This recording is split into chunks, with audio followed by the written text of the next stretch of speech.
एक रात गुजारनी पड़ती थी दुल्हन को इस जंगली बैल के साथ। मेरा बदन भी बहुत नाजुक सा है और मैं बहुत गोरी हूँ, और अगर इसने मेरे साथ कुछ किया तो मैं दर्द के कारण मर ही जाऊंगी। मुझे बहुत डर लग रहा है। मुझे इस जंगली बैल के कमरे में ले जाकर छोड़ दिया गया और बाहर से दरवाजा बंद कर लिया गया। अब यह जंगली बैल मेरे साथ।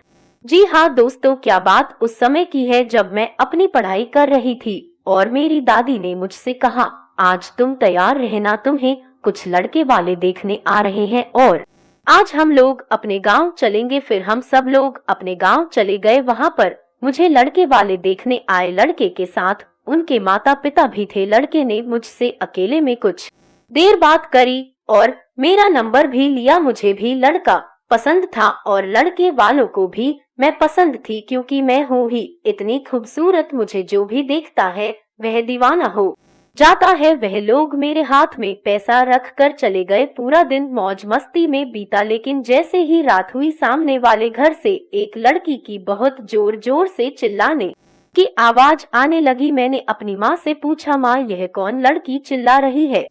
तो उन्होंने जवाब नहीं दिया और कहा, जाकर सो जाओ। किसी जंगली बैल के भी चिल्लाने की आवाज आ रही थी। मैं बहुत डरी हुई थी। मैंने अपनी दादी से भी पूछा, लेकिन उन्होंने कुछ भी बताने से मना कर दिया और कहा, यह पुरानी प्रथा है, तुम जाओ सो जाओ।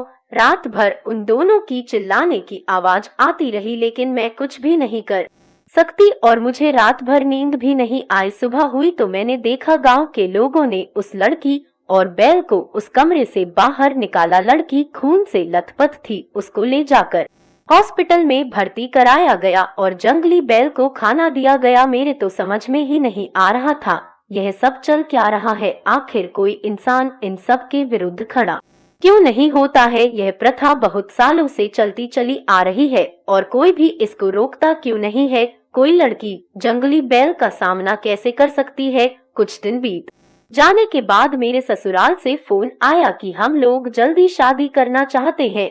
उन्होंने शादी की तारीख फिक्स कर दी। मेरी शादी का दिन आ गया। मुझे तैयार किया गया और मेरी शादी मेरे पति से करा दी गई। यहाँ सब तो ठीक था, लेकिन जैसे ही मुझे कहा गया, बेटा आज तुम्हें उस जंगली बैल के साथ एक रात गुजारनी है, मेरे पैरों के तले जमीन ही निकल गए। आखिर मैं यह सब कैसे करूँगी? मैंने अपनी माँ से भी कहा और अपनी दादी से भी कहा, लेकिन मेरी कोई भी सुनने वाला नहीं था। मेरी दादी ने कहा, जो लड़की ऐसे जंगली बैल के साथ एक रात नहीं गुजार सकती वह जिंदगी भर अपने ससुराल में नहीं रह पाएगी। इसीलिए रोकर या हंस कर तुमको भी एक रात गुजारनी है। यह एक परीक्षा है जिसे तुमको भी पास करना है। मेरी दादी ने माँ से कहा, इसको जल्दी से तैयार करो और समय हो गया, इसको जल्दी से उस कमरे में भेजो। मैंने बहुत समझाया सबको, लेकिन किसी ने भी मेरी बात नहीं सुनी और मुझे ले जाकर उस अंधेरे कमरे में जंगली बैल के सामने छोड़ दिया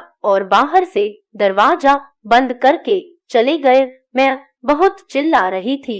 मेरे सामने वह जंगली बैल खड़ा था। वह मुझे घूर रहा था जैसे मानो खा ही जाएगा। मैं बहुत डरी हुई थी। मैं चुपके से अपने साथ अपना मोबाइल लेकर आ गई थी। मैंने तुरंत ही अपने पति को मैसेज कर सारी बात बता दी और मन ही मन सोच रही थी कि पता नहीं वह आएगा भी या नहीं, वह कैसा इंसान है, वह मेरी मदद करेगा या नहीं, कहीं वह भी इस प्रथा का हिस्सा ना हो। वह जंगली बैल धीरे धीरे मेरी तरफ आने लगा। मैं बहुत तेज भागी। वह जंगली बैल भी मेरे पीछे भागा और मैं बहुत तेजी से हटी।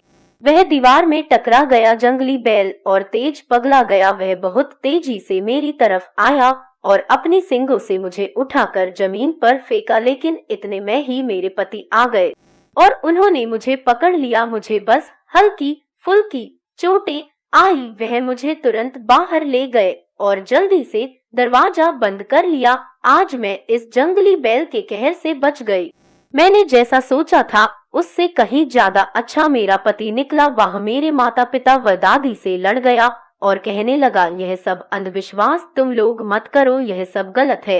एक लड़की को ससुराल में रहना है या नहीं रहना है वह लड़की तय करेगी, कोई जंगली बैल तय नहीं कर सकता। और कितने लोगों की जान लोगे तुम लोग? अगर तुम लोगों ने यह सब दोबारा किया तो मैं पुलिस कंप्लेंट कर दूंगा। हम सब लोग पढ़े लिखे हैं और यह सब अंधविश्वास में नहीं मानते हैं। वह मुझे लेकर शहर आ गया। आज इस बात को 5 साल हो चुके हैं। आज हम लोग अपनी जिंदगी मजे से जी रहे हैं, लेकिन आज भी मैं उस बात को याद करती हूँ तो मैं कांप जाती हूँ। आखिर ऐसी प्रथा कहीं भी नहीं होनी चाहिए। इन सब प्रथा पर रोक लगनी चाहिए। दोस्तों, अगर आपको भी ऐसी कोई प्रथा पता है तो उसका विरोध करें, जिससे किसी की जिंदगी बच सकती है। एक नई कहानी के साथ मैं आपसे फिर मिलने जरूर आऊंगी। धन्यवाद।